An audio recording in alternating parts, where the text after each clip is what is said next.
It can be easy to just go to the driving range, get a bucket of balls, and just start banging drivers. However, if you're really looking to perform better, it's important to be purposeful and to focus on all areas of the game in proportion to what you'll be doing out on the course. I don't know if you've ever been to a tour event, but if you have, you may have noticed how tour players are spread out pretty evenly across the range, the short game area, and the putting green. At a typical driving range, the range is being used, and probably some people are putting, but oftentimes the chipping area is completely deserted. Thus, for our 1-hour practice session, I want you to commit to practicing the different areas of your game in this order and in these proportions. First, tee shot and approaches for 15 minutes. Second, swing speed training for 15 minutes. Third, short shots around the green for 15 minutes. And fourth, shots on the green or putting for 15 minutes. Let's look at each of these areas in a bit more detail and explain the rationale behind the session.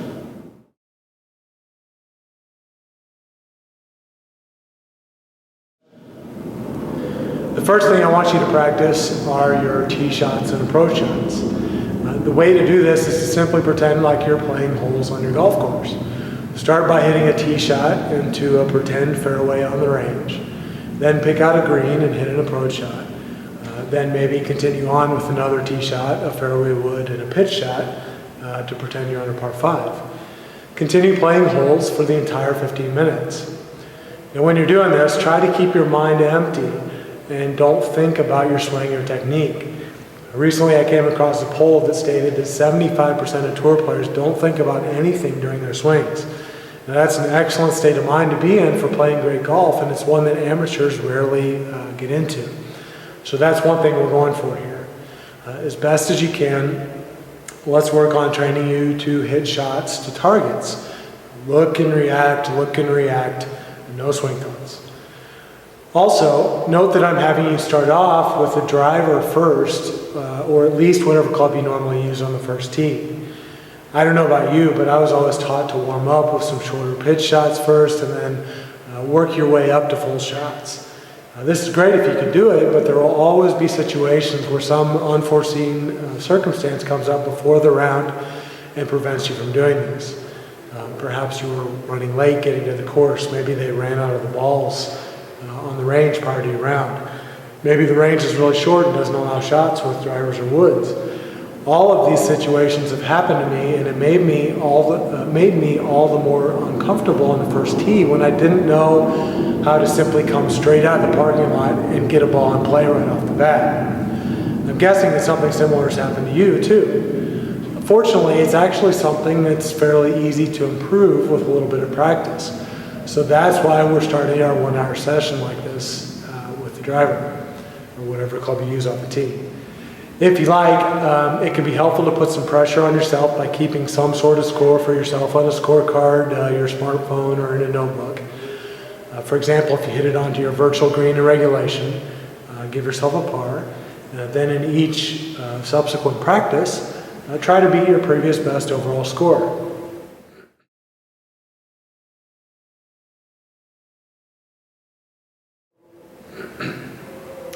After you finish playing holes, follow it up with 10 or 15 minutes of swing speed training. Speed is such a critical factor to being able to hit the ball far, and there's a big correlation between swing speed and your handicap. You could take an amateur who swings 85 miles an hour and who actually has better swing mechanics than a player that swings 100 miles an hour. And guess what? Despite having inferior swing mechanics, the 100-mile-an-hour player will hit 35 to 40 yards farther on center hits off the tee, purely as a matter of being able to get his body to swing faster. Fortunately, since most people don't work on their swing speed at all, simply performing some basic swing speed training exercises can easily add 12 to 16 miles an hour or 30 to 40 yards to your tee shots in only 4 weeks without even changing your swing mechanics. For many of you amateurs and seniors, that means being able to reach more greens in regulation, using less woods and hybrids and more irons to get to the greens, and perhaps even being able to reach some par 5s and 2. We'll get into the ins and outs of swing speed training in the swing speed training video, but briefly, here's the routine to follow. First, make 5 separate swings as fast as you can. Ideally, use some sort of radar device to record your fastest speed in your smartphone, in a small notebook, or something similar. Second, make 5 separate swings with some sort of resistance training aid as fast as you can. This can be any number of things: a swing fan, a speed whoosh, or some other type of resistance, even if it's a homemade device. Note your fastest speed. Third, make 3 sets of 5 push-ups, each individually as fast as you can. Fourth, perform 8 to 10 second band isometrics with your right hand, your left hand, and both hands at the top of your backswing, halfway down, and an impact. Fifth, make 5 more swings as fast as you can. Ideally, use a radar or similar device and record your fastest speed. Then make 5 more fast swings with some sort of resistance, a training aid as fast as you can. And again, note your fastest speed. Each session, keep 2 things in mind. First, refer back to your notes and try to beat your previous speeds. And second, try to continually add more resistance to the band isometrics to continually make your downswing muscles stronger. It's the combination of practicing your speed and making your downswing muscles stronger that can really give you a bump in speed and distance.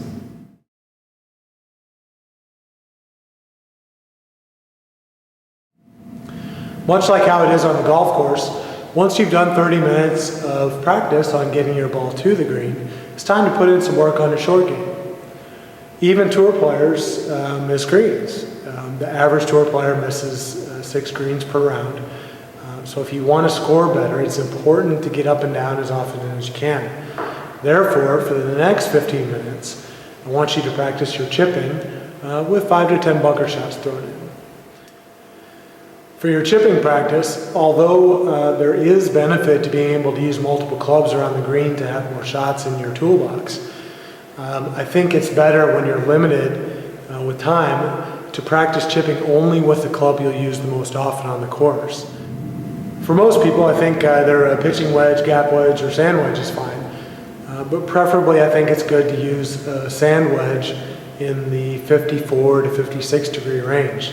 And part of the reason is that sand wedges are designed to work a little bit better in rough and in bunkers. As I already talked about when we were covering equipment, in most cases I would avoid using a lob wedge or anything over 58 degrees because they're difficult to hit and aren't really necessary on courses that aren't hard, fast, and used for professional tournaments. The highest lofted club I actually have right now is a 55 degree sand wedge. And Rocco Mediate, a 6-time PGA Tour winner, doesn't even use a wedge over 56 degrees, even on the tour courses. For your practice, take your wedge and 1 to 3 balls and practice chipping to various holes. Move around to different spots, and like you would on the golf course, play each ball as it is on the ground. Don't give yourself a perfect lie for every shot. Also, similar to how we are doing it with the tee shots and approach shots, try to keep your mind free of swing thoughts. If you want, keep a score for yourself on your smartphone or in your notebook, perhaps recording what percentage of shots you can hit into a virtual circle around the hole. For me, at my skill level, I try to chip everything within 3 feet. For you, maybe that distance is within a flag stick's distance circle around the hole. Whatever distance you choose should be challenging, but not so difficult that it's frustrating. During this 15 minutes, spend the bulk of your time on chipping, but also make sure to hit 5 or 10 bunker shots practicing in the same manner. That is, to try to keep your mind clear, hit them as close to your target as you can, and keep a score for yourself and have fun.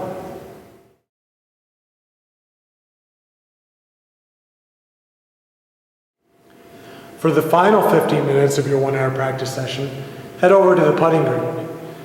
Just like our tee shots, approach shots, and shots around the green, for putting we're simply going to practice playing holes and we're only going to use 1 ball.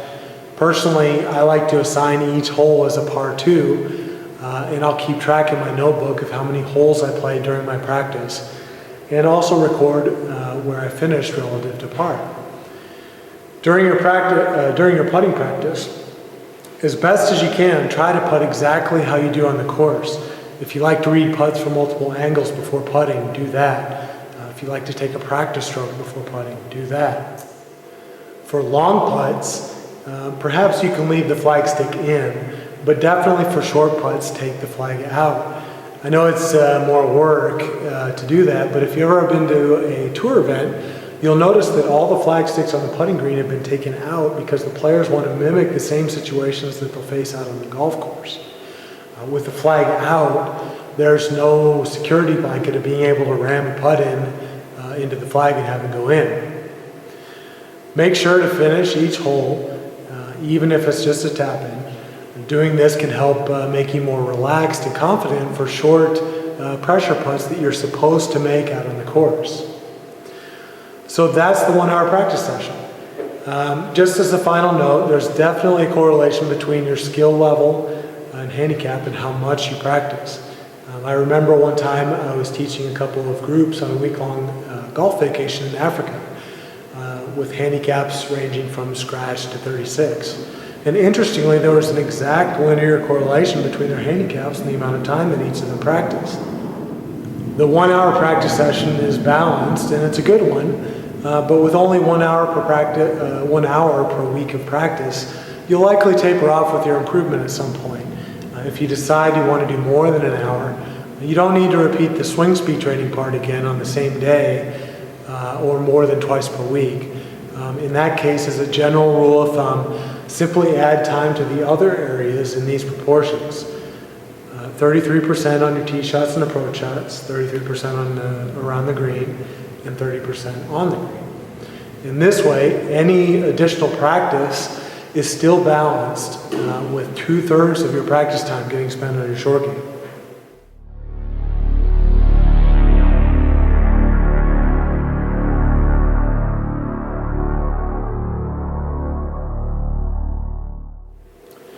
Now that we've gone over sorting out your equipment and introduced you to a balanced practice routine that can help you score lower with limited practice time, let's continue with what to do when you get out to the course. There are only a few simple rules I want you to follow when you're out playing on the course. When I look back at my journey from 14 handicap amateur golfer to tour professional, these are the things that I feel will give you the most bang for your buck as far as shooting lower scores. In fact, they're the things that allow me to keep my game up and stay sharp even when I'm busy with normal life and only have limited practice time.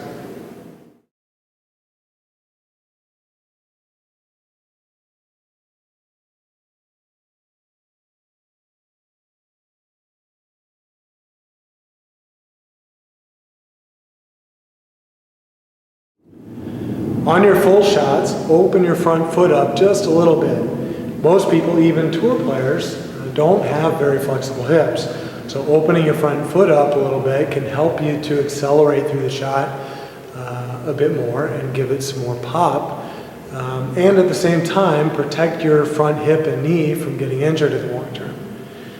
You can play around a little bit with how much to open it up, but try to find the happy medium where you can finish your swing with it roughly in the same place it started out.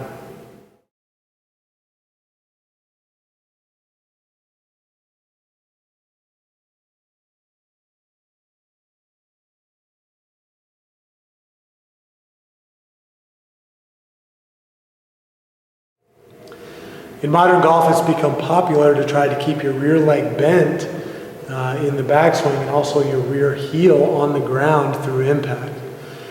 This is fine for some tour players who can make up for the power loss from their inactive legs in other ways by building up their bodies through fitness trainers and whatnot. However, I think it does more of a disservice to amateurs who either over-exaggerates keeping a quiet lower body with these type of tips and or who aren't strong enough or fast enough in other areas of the golf swing to compensate. Letting your rear leg straighten can give those of you that aren't that flexible a bit more turn in your backswing, and getting your rear heel up off the ground through impact can help you drive through the ball. Power-wise, I can't think of any competitive long driver that keeps their heel on the ground through impact. Now you can certainly make either of those work, but the gist of my point is that if your legs straighten a bit more in the backswing, or if your rear foot comes off the ground at impact, don't worry about it so much because it may actually be giving you more power.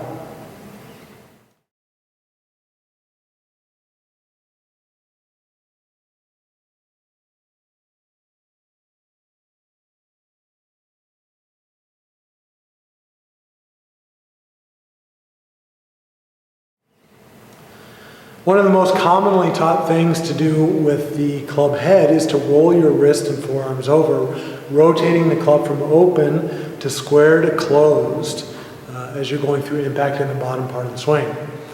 While there are a lot of great players that do this, it's a very high maintenance action and one that's very difficult to hit the ball consistently because the club face is only square to the swing path for a split second. It's not as bad if you get some rotation at other points in the swing further away from impact, but my advice is definitely to try to keep the club face square to the swing path, a foot and a half or so on either side of the ball. It's much easier to be more consistent with your ball flight this way.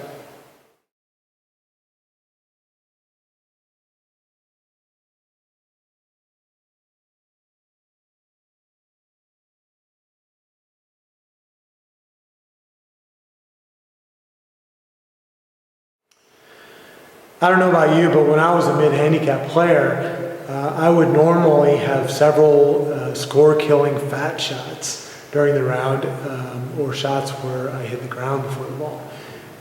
Especially for this reason, I'd advise you to try and sweep all of your full shots, pitches and chips around the green, as opposed to hitting the ground and taking a divot. I realize that taking a divot is the commonly taught aspect of golf, and it's not necessarily bad if you take one, and there are no doubt many good players who do this.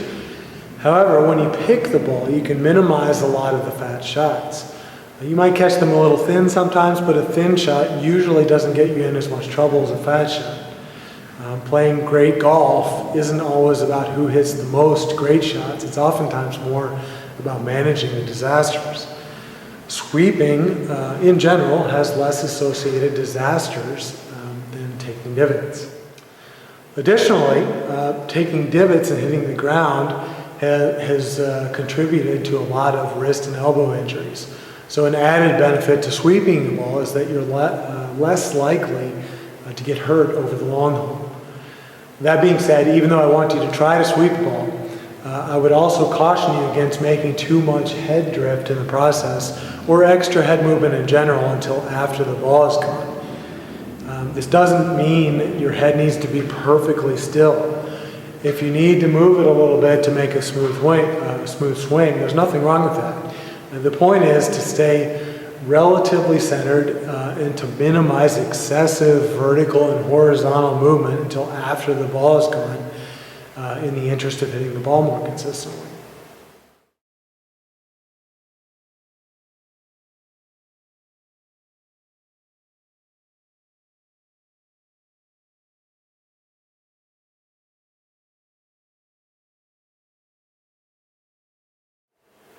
On your full shots, check to make sure that you finish the swing with your hips facing the target and your weight on the front foot and your rear foot up on the toe. This can be a bit of a concerted effort for a lot of golfers to clear through the ball completely because most people don't really have strong hip rotator muscles. However, it can definitely help contribute to getting a bit more pop on the ball because much like a boxer who punches through his target, you're swinging through the ball.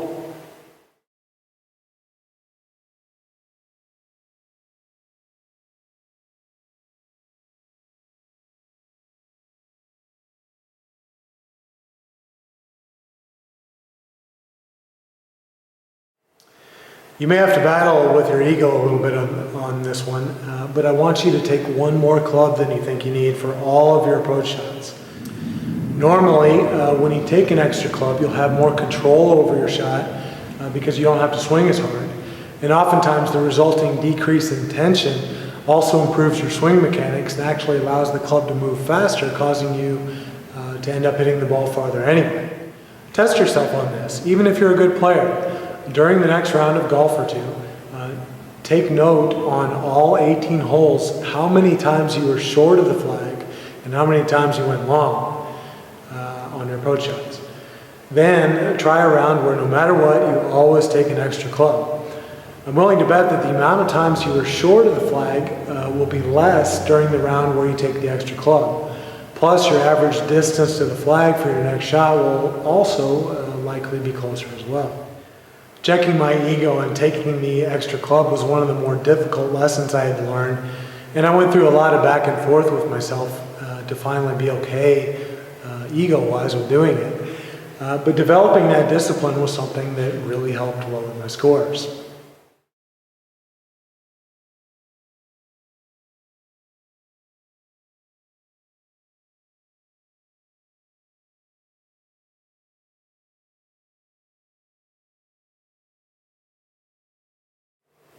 For all shots from tee to green, swing as fast as you want, but never to the point where you can't still be smooth and fluid. On full shots, things like overswinging, trying to hit the ball too hard, having too much tension, and coming out of balance can all cause bad shots. Similarly, getting a bit too quick and hitting at the ball on or around the green can cause problems with distance control.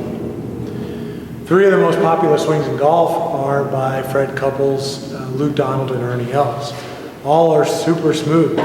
Take a page out of their books in that regard and be smooth and buttery like them. Focusing on something as simple as this will oftentimes resolve all sorts of mechanical problems and help you hit better shots.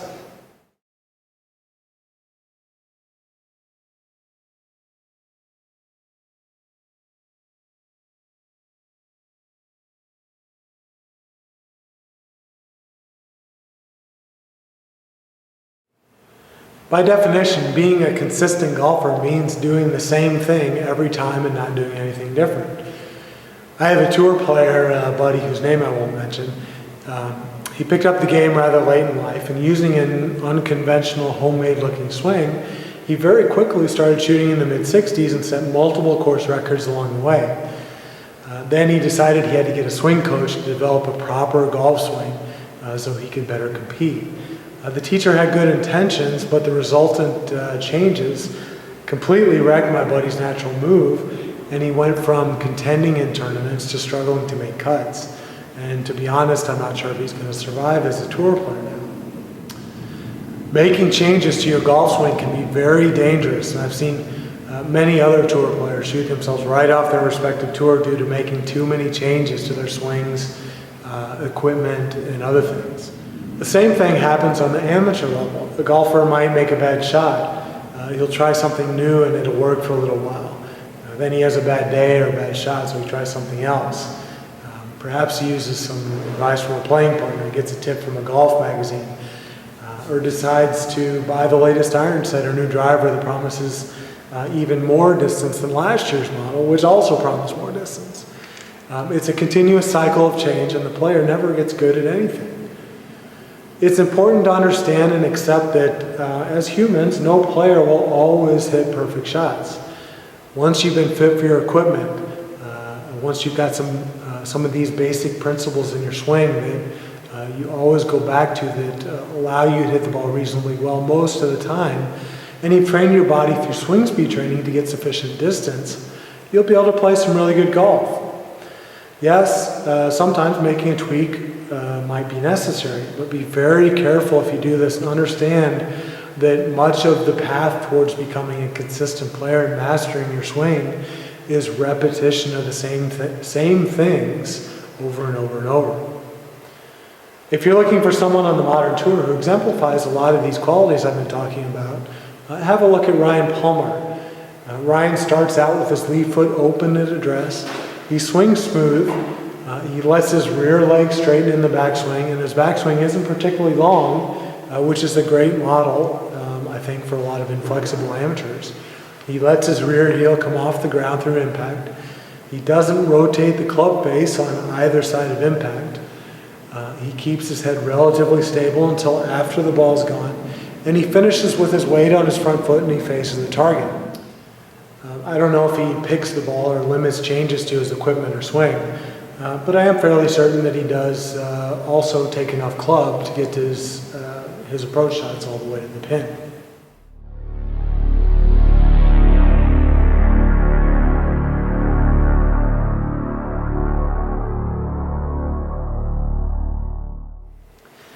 So there you have it, my basic keys to shooting lower scores.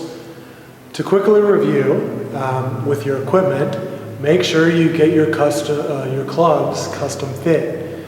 Realize that an optimal set for you may not include having 14 clubs.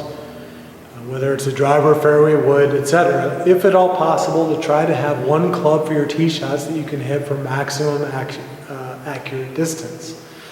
This is best done using a launch monitor.